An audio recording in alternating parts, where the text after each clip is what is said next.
এই পর্বে আমরা অ্যাডোবি ফটোশপের ইউজার ইন্টারফেসের সাথে পরিচিত হব এবং কিভাবে আমরা আমাদের ওয়ার্কস্পেস ভবিষ্যতের জন্য সেট করে রাখতে পারি সেটা সম্পর্কেও বিস্তারিত দেখব। অ্যাডোবি ফটোশপের ইউজার ইন্টারফেসকে আমরা 5টি ভাগে ভাগ করতে পারি।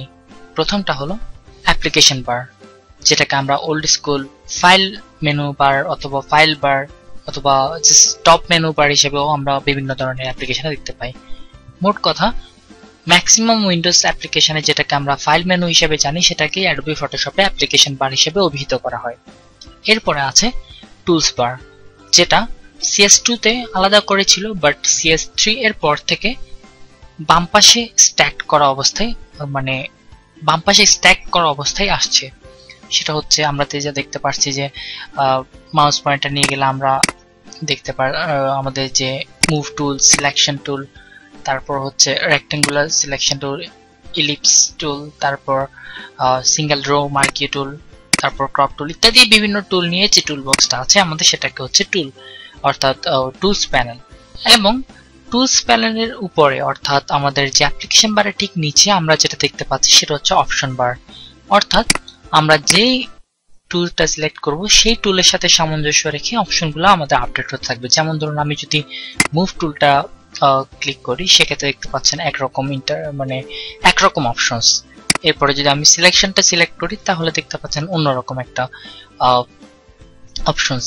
এভাবে আমরা আমাদের মুভ টুল বা বিভিন্ন টুলের উপর ডিপেন্ড করে আমাদের যে অপশন বার আছে অর্থাৎ অপশন প্যানেল যেটা আছে সেটা চেঞ্জ হতে থাকবে।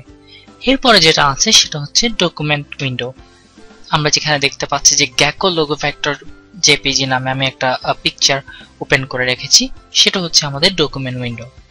এবং সর্বশেষ যে প্যানেলটা আছে আমাদের সেটা হচ্ছে আমাদের দ্য প্যানেল ডক, যেটাকে বলা হয় দ্য প্যানেল ডক, অর্থাৎ সেখানে অনেকগুলো উইন্ডো আকৃতির অপশন থাকে। যেমন ধরুন আমি যদি এটাকে বের করে নিয়ে আসি আমরা দেখতে পাবো যে জাস্ট লেয়ারের যে ডকটা আছে সেটা জাস্ট এই সাইজের, অর্থাৎ ছোট্ট একটা সাইজের লেয়ার আর কি। তো এই হচ্ছে আমাদের মূলত ইউজার ইন্টারফেস। আমি আগেও বলেছি যে যেহেতু এটা আমাদের একটা Photoshop for web designing title, সেক্ষেত্রে আমি আপনাদেরকে বিস্তারিত কিন্তু ব্যাখ্যা করব না। কাজ করার সময় আমি আপনাদেরকে দেখিয়ে দেবো যে কোনটা দিয়ে আমরা কি কাজ করতেছি, বাট ইন্ট্রোডাকশন হিসেবে আমি আপনাদেরকে আমাদের ইউজার ইন্টারফেস সম্পর্কে একটা আইডিয়া দিয়ে রাখলাম। এরপর আসি আমরা ওয়ার্কস্পেস। অ্যাডোবি ফটোশপের CS3 অথবা 4 থেকে, আই গেস 4 থেকে আমাদের যে ওয়ার্কস্পেস সিস্টেমটা চালু করেছে। অর্থাৎ আমরা যদি এখানে দেখতে পাচ্ছেন যে এসেনশিয়ালে দেওয়া আছে, এবং আপনি যদি ফটোশপ দিয়ে পেন্টিং এর কাজ করেন তাহলে প্রিসেট অবস্থায় পেন্টিং এর জন্য যে টুলগুলো দেওয়া আছে, যেমন দেখতে পাচ্ছেন যে আমি যখন পেন্টিং সিলেক্ট করেছি আমার কিন্তু প্যানেল ডকটা চেঞ্জ হয়ে গেছে। এবং আমি যদি ফটোগ্রাফিতে ক্লিক করি তাহলে ফটোগ্রাফির জন্য আমার যে টুলগুলো এসেনশিয়াল সেগুলো আমাদের এখানে দেওয়া আছে। এরপরে আমাদের টাইপোগ্রাফি যদি কোনো কাজ করতে চাই আমরা, যেমন ধরুন আমরা টেক্সট নিয়ে কোনো কাজ করছি, সেক্ষেত্রে আমাদের প্যানেলটা একরকম হয়ে আছে। তো এই ক্ষেত্রে আমাদের ওয়েব ডিজাইনিং এর ক্ষেত্রে যেটা দরকার আমি আমার কাস্টম তৈরি করে নিয়েছি সেটা হচ্ছে জাস্ট এটা, অর্থাৎ আমার নেভিগেটর লাগবে, আমার হিস্টোগ্রাম লাগবে। হিস্টোগ্রামে তেমন একটা প্রয়োজন নেই, বাট নেভিগেটর, হিস্ট্রি, যেমন এখানে হিস্ট্রি লাগবে আমার, তারপর আমার ইনফো লাগবে, আমার লাগবে ক্যারেক্টার স্টাইলিং যেটা ক্যারেক্টার লাগবে, তারপর প্যারাগ্রাফ লাগবে, আমার আরো লাগবে প্যারাগ্রাফটা লাগবে। জাস্ট এভাবে আমরা আমাদের আমার যা যা টুল দরকার সেগুলোকে আমি এনে একটাতে সেভ করে রেখেছি।